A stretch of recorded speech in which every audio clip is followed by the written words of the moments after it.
we saw the Survivor 49 preview about Jake getting bitten by a snake, I thought it was a red herring and there was no way he was actually getting medevaced. But then we saw what happened. The snake just came and latched on me. It was on me. Yeah, like right here, look, you can see 2 little marks. That's so scary. I gotta figure out if this is bad or not.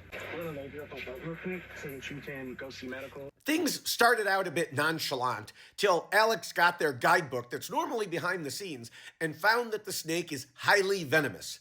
At that point, I wondered how he'd survive because it seemed like it would take a little while to get treatment. Of course, I knew he would survive because we'd obviously have heard about it otherwise, and he commented on one of my videos about his shoe bandit antics to show he wasn't too happy.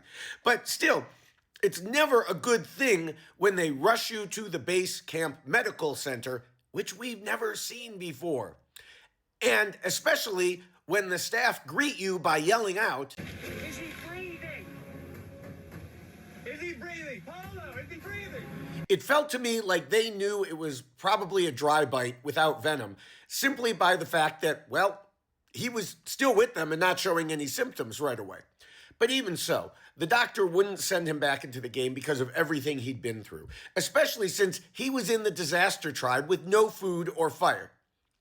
I know we've had some scary medevacs before, going all the way back to the unnameable one falling into the fire.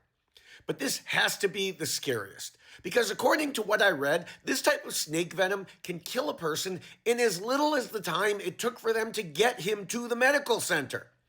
Thankfully, we saw that Jake is fine and even got home in time for the birth of his son.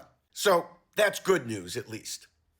Now, even though Jake went out due to medevac, we'll still be talking about his overall game in the Why Jeremiah and Jake Lost podcast, with special guest Lindsay Carmine from Survivor 43, who is also a nurse and will undoubtedly have more to add about this situation.